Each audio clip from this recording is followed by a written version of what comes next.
Rowdy ಮಗ ಅಂತ ನಿಮ್ಮನ್ನ ಗುರುತಿಸಿದಾಗ ಅಲ್ಲ ಇದ್ದಿದ್ದು ನಿಜಾನೇ. ಅಗ್ನಿಶ್ರೀಧರ್ ಹಾಗೆ ಬಚ್ಚನ್ ಅವರು ಸಿಕ್ಕಾಪಟ್ಟೆ ಆತ್ಮೀಯರು. ನಿಮ್ಮಪ್ಪ ರೌಡಿ ಅಂತ ಯಾವ ಏಜ್ ನಿಮ್ಗೆ ಗೊತ್ತಾಯ್ತು? ಗೊತ್ತಿರಲಿಲ್ಲ, ಜಾಸ್ತಿ ಮನೆಗೆ ಬರ್ತಾರಿಲ್ಲ. ಬಚ್ಚನ್ ಅವ್ರ ಮಗ ಎಲ್ಲಿದ್ದಾರೆ, ಏನ್ ಮಾಡ್ತಿದ್ದಾರೆ? ಮೀಟ್ ಮಾಡಿದಾಗ ಇಬ್ಬರದ್ದು ದುಶ್ಮನ್ ಒಬ್ಬನೇ ಆಗಿರ್ತಾರೆ, ಕೊತ್ವಾಲ್ ರಾಮಚಂದ್ರ. ಅಂದ್ರೆ ಭಯ ಆಗ್ತಿತ್ತಾ ನಿಮ್ ತಂದೆ ನೋಡಿದಾಗ? ಭಯ ಇಲ್ಲ, ತುಂಬಾ ಫ್ರೆಂಡ್ಲಿ. ಈಗ ಅಪ್ಪ ರೌಡಿ ಅಂತಂದಾಗ ಸ್ವಲ್ಪ ಮಕ್ಕಳಿಗೂ ಅದೇ ತರದ ಒಂದು ಬಿಹೇವಿಯರ್ ಇರುತ್ತೆ.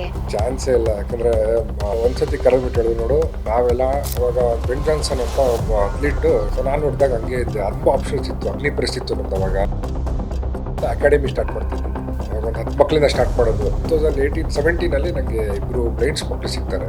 ಏಷ್ಯನ್ ಗೇಮ್ಸ್ ಅಲ್ಲಿ ಮೆಡಲ್ ಮಾಡಿದ್ರು. ಮೋದಿ ಎಲ್ಲ ಕರೆದ್ಬಿಟ್ಟು ನೋಡಿ, ನಿಮ್ ಕಾಲಿಗೆ ಇಂಜುರಿ ಆಗಿಲ್ಲ ಅಂದ್ರೆ ಆ ಮಕ್ಕಳನ್ನ ನೀವು ಆ ತರ ಟ್ರೈನ್ ಮಾಡಕ್ಕೂ ಆಗ್ತಿರಲ್ಲ. ಈಗಿನ ಹುಡುಗರಿಗೆ ಸುದೀಪ್, ದರ್ಶನ್, ಯಶ್ ಅವ್ರನ್ನೆಲ್ಲ ನೋಡಿದ್ರೆ ಅವ್ರ ಜೊತೆ ಒಂದ್ ಸಣ್ಣ ಕ್ಯಾರೆಕ್ಟರ್ ಮಾಡ್ಬೇಕು ಅನ್ನೋ ಆಸೆ ಅಂತ ಇದ್ದೇ ಇರುತ್ತೆ. ಇಲ್ಲ, ಅದು ವರ್ಕೌಟ್ ಆಗಲ್ಲ. ಅದು ನಮ್ಮ ಮನೇಲಿ ತುಂಬಾ ಸತಿ ಹೇಳ್ತಾರೆ, ನೀನ್ ಏನೇ ಮಕ್ಕಳು ಕಮಿಟ್ಮೆಂಟ್ ಇದೆ. ಸೊ ಇನ್ನು ಏನೇನ್ ಮಾಡ್ಬೇಕು ಅನ್ಕೊಂಡಿದ್ದೀರಾ ಮಕ್ಕಳಿಗೋಸ್ಕರ? ಅಲ್ಲಿ ಕರ್ನಾಟಕದಿಂದ ಒಂದು ಒಲಿಂಪಿಕ್, ನೀರಜ್ ಚೋಪ್ರಾ ಯಾರಂತ ಗೊತ್ತಿರಲಿಲ್ಲ. ಒಲಿಂಪಿಕ್ ಮೆಡಲ್ ಹೊಡೆದ ತಕ್ಷಣ ನಿಮ್ ಲೈಫ್ ನ ಮಕ್ಕಳಿಗೋಸ್ಕರ ಮುಡುಪಾಗಿ ಇಟ್ಬಿಟ್ಟಿದ್ದೀರಾ ಹೆಂಗೆ? 2 ವರ್ಷದಿಂದ ನಮ್ಗೆ ಸ್ಪೋರ್ಟ್ಸ್ ಮಿನಿಸ್ಟ್ರೇ ಇಲ್ಲ ಕರ್ನಾಟಕಕ್ಕೆ. ಸ್ಪೋರ್ಟ್ಸಿಗೆ ಸಂಬಂಧಪಟ್ಟಂಗೆ ನಮ್ಗೆ ಯಾವ ತರದ ಒಂದು ಫೆಸಿಲಿಟಿನೂ ಸಿಗ್ತಾ ಇಲ್ಲ, ಸಪೋರ್ಟ್ ಇಲ್ಲ, ಯಾರಿಗೂ ರೆಕಗ್ನೈಸ್ ಮಾಡ್ತಲ್ಲ. ರೋಷನ್ ಸನ್ ಆಫ್ ಬಚ್ಚನ್ ವೀಕ್ಷಿಸಿ ಇಂದು ಸಂಜೆ 7 ಗಂಟೆಗೆ.